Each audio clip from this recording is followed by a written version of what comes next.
ભગવાને તમને લોકોને દીકરી દીધી હોય તો મારી આપને પ્રાર્થના છે,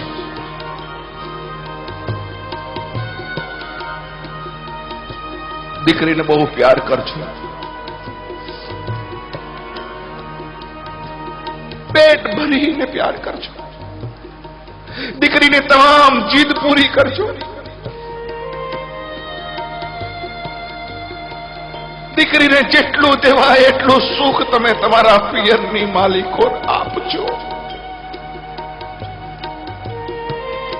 દીકરીના માથે હાથ ફેરવતા રહેજો. દીકરા માટે 2 વાર ઓછો હાથ ફેરવજો, પણ આ નિયાણી ઉપર 2 વાર વધારે હાથ ફેરવજો.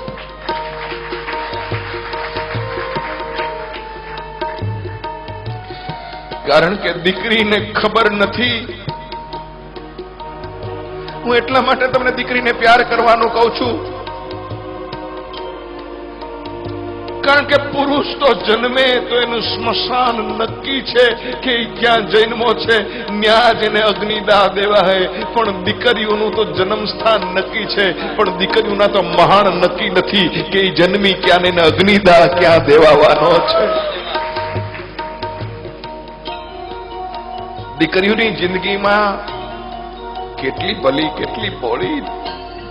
એનો બાપ એમ કે બેટા ઠેકાણું બહુ સારું છે, અને દીકરી આ પાડે, અને કોઈ દી ન જોયા હોય, કદી ન ઓળખતી હોય એવા કુટુંબની માલિકો જેમ દૂધમાં સાકર બળે એમ ભળી જાય અને સખત એક જ વિચાર કરે, મારા બાપની આબરૂ સાચવવાની છે, મારા બાપની ઇજ્જત સાચવવાની છે.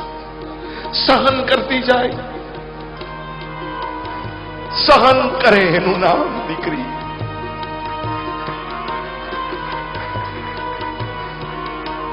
આપણા ઘરમાં દીવો કરે એનું નામ દીકરો, પણ કોકના કુટુંબની માલિકો જઈને દીવા કરે એનું નામ દીકરી છે, એટલું યાદ રાખજો.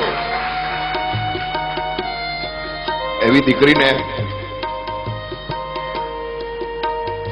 કોઈ મહેરબાની કરીને પાણો નહીં કહેતા, એવી દીકરીને મહેરબાની કરી કોઈ પથ્થરો નહીં કહેતા, એવી દીકરીને મહેરબાની કરી અને કોઈ સર્પનો ભારો નહીં કહેતા. તમારે ઘેરે લક્ષ્મી પધારે અને જો તમે લક્ષ્મીની સામું મોઢું ફેરવશો તો જિંદગીની માલિકો કોઈ દી સુખી નહીં થાવ, એટલું યાદ રાખજો. અરે તમારી દીકરીઓ તો એના નસીબ લઈને આવે છે. ભગવાન પેલા ખોળે મારી વહુને દીકરી દેજે. હે સાસુઓ, તમને પ્રાર્થના છે, આવી ભગવાનને પ્રાર્થના કરજો અને વહુની સામે પ્રાર્થના કરજો, બેટા તારા પેલા ખોળે તને દીકરી આવે, પછી જોજો દીકરી નહીં આવે, દીકરો જ આવશે. શું કામ? જે માગો એ પરમાત્માની પાસે નથી મળતો આ દુનિયાની માલિકો. એટલું યાદ રાખજો.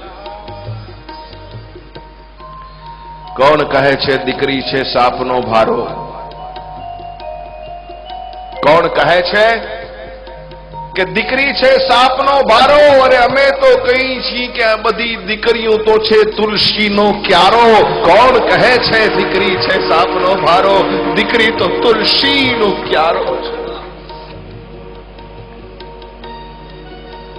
રાવણને જો એક દીકરી હોત ને તો સીતાજીનું હરણ ન થયું હોત, અને દશરથને એક દીકરી હોત તો રામને વનવાસ ન થયો હોત. तुलसी की रामायण का चित्र कुछ अलग ही होता. દીકરી માગજો.